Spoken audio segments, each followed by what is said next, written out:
Compared to the Socratic epimeleia tes psyches, the culture of the self, which is practiced by Seneca, Dio of Prusa, Epictetus, Plutarch, Marcus Aurelius, Galen, and so on, seems different on the very point I have just mentioned, and thus it can be considered as an important step towards what will be seen as the Christian technology of the self. This new or partly new culture of the self, which we can observe in the Greco-Roman culture of the two first centuries of our era. This new culture of the self implies, first, a permanent relationship to oneself, and not only a preparation in order to become a good ruler of the city. It implies a critical relationship to the self and not only a complement to a defective pedagogy. 3, it implies an authoritarian relationship to the master and not an erotic relation. And 4, it implies a set of practices, of ascetical practices, very different from the pure contemplation of the soul. I think that those 4 ideas of a permanent relationship to oneself, a critical relationship to oneself, an authoritarian relationship to another in order to take care of oneself, and this idea that the care of the self is not only a pure contemplation but a set of practices, or that is characteristic not only of the culture of the self in the first centuries of our era, but also of the Christian care of the self, and in a certain way of our own culture of the self. First point, the care of the self has to be a permanent relationship to oneself. Socrates, you will remember, recommended to Alcibiades to profit from his youth and occupy himself with himself. At 50, it would be too late. Well, Epicurus, on the contrary, and Epicurus wrote rather soon after Socrates, in the 3rd century, Epicurus said, "When you are young, you must not hesitate in philosophizing. And when you are old, you must not hesitate in philosophizing. It is never too early, and it is never too late to concern yourself with your soul." It is this principle of perpetual attention to oneself throughout one's life which very clearly gains the upper hand. Musonius Rufus, for example, says, "You must take care of yourself without ceasing if you are to lead a life conducive to well-being." And Galen, "In order to become an accomplished man, each one needs, so to speak, to exert himself all his life, even if it is true that it would be much better to have kept watch over one's soul since one's earliest age." It is a fact that the friends to whom Seneca or Plutarch give advices are not any longer those ambitious and desirable young men whom Socrates addressed himself to. They are men, sometimes young, like Serenus, sometimes fully mature, like Lucilius, who had the very important position of procurator in Sicily when Seneca and him exchanged a long spiritual correspondence. Epictetus keeps a school for young people, that's true, but sometimes he has occasion to speak with adults or even with consular figures to remind them that their task of occupying themselves with themselves. And Marcus Aurelius brings together his notes, and when he does that, he is exercising the function of emperor, and for him it is a question of coming to his own aid. Being occupied with oneself is not therefore a simple momentary preparation for life, it is a life form. Alcibiades realized that he should occupy himself with himself insofar as he wanted consequently to occupy himself with others. Now it is a question of occupying yourself with yourself and for yourself. It is from this fact that comes the very important idea of changing one's attitude towards oneself, ad se convertere, the idea of a movement in one's existence by which one turns back on oneself as an ultimate target. You will tell me that the epistrophe, this conversion, is a typically Platonic theme.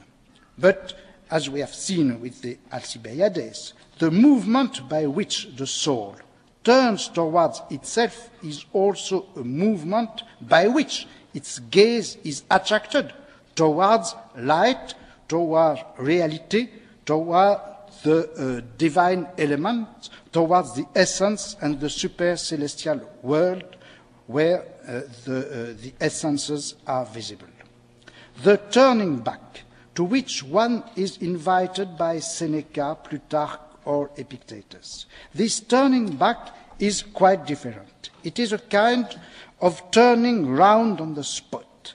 It has no other end or conclusion than taking up residence in oneself and staying there. The final objective of conversion to oneself is the establishment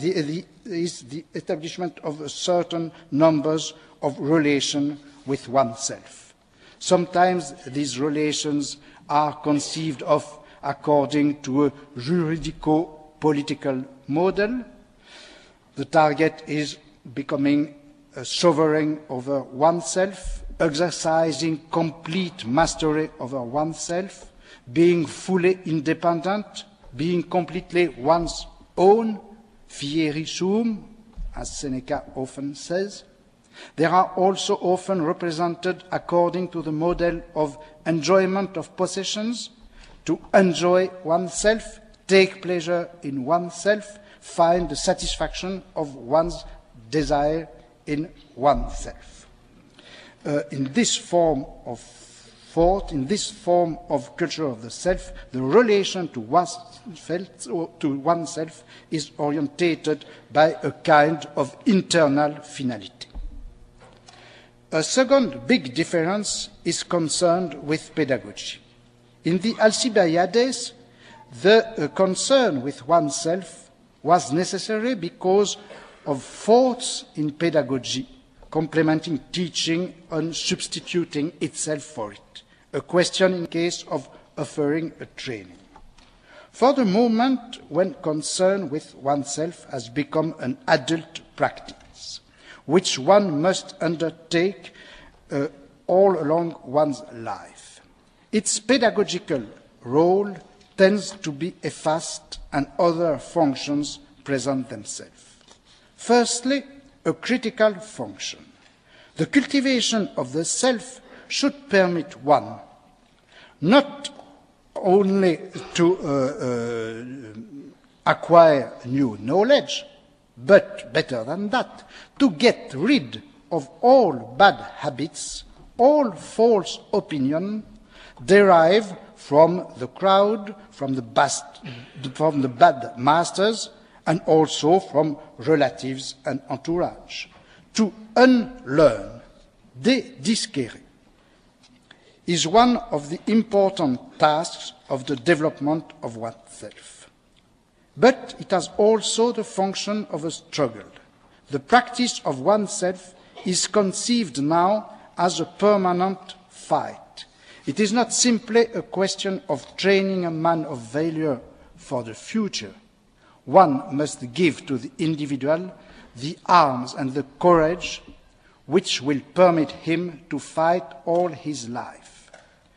You are aware, no doubt, of the frequency of those two metaphors, that of the athletic contest. In life, one is like a wrestler who who must free himself from successive adversaries and who must keep in training even when he is not in combat, and the metaphor of war, the self must be organized like an army which may at any moment be assailed by the enemy. The great Christian theme of spiritual combat of the soul, spiritual struggle of the soul, is already a fundamental principle of the cultivation of the self in those ancient pagan times. But above all, this cultivation of the self has a curative and a therapeutic function. It is much nearer to the medical model than to the pedagogical one. One must, of course, remember some extremely ancient facts about Greek culture, the existence of a notion such as that of pathos, which signifies the passion of the soul, as well as an illness of the body. The breadth of a metaphorical field which permits the application to the body and the soul of expressions such as cure, look after, amputate, scarify, purge, and so on. One must remember also the principle familiar to the Epicureans, the Cynics, and the Stoics, that the role of philosophy is to heal the maladies of the soul. Plutarch could say one day that philosophy and medicine constitute mia cora, a single area, a single field. But I would also wish to insist on the practical correlation between medicine and the cultivation of the self. Epictetus did not want his school to be considered simply as a school or as a training place. Rather, he wanted his school to be considered as a doctor's consulting room, what he called a iatreion. He wanted it to be a dispensary for the soul, and he wanted his pupils to take conscious of the fact that they were ill. One of them, he said, has a shoulder out of joint, the second one has an abscess, the third a fistula, another a headache, and all of them wish to learn syllogism. The first cure they need is a medical cure. They have to cure their wounds. They have to stop the flow of their humor. They have to calm their spirits. Inversely, a doctor such as Galen considers it to be within his competence to heal the soul from the passions, that is to say, from disordered energies, rebels to reason, but also the errors which are born of false opinions. In the treatise on the patients of the soul, Galen quotes cures he had undertaken and been successful in. He has cured one of his companions inclined to anger. He has helped a young man whose soul was troubled by events of little importance. All those ideas may appear now very familiar. In fact, they are so. But I think it is very important for the history of subjectivity in the West to catch the first links between the experience of the self and the medical practice. It is important to catch at which moment and under which conditions those relations between the medical practice and the experience, the inner experience of oneself, has been related one to the other.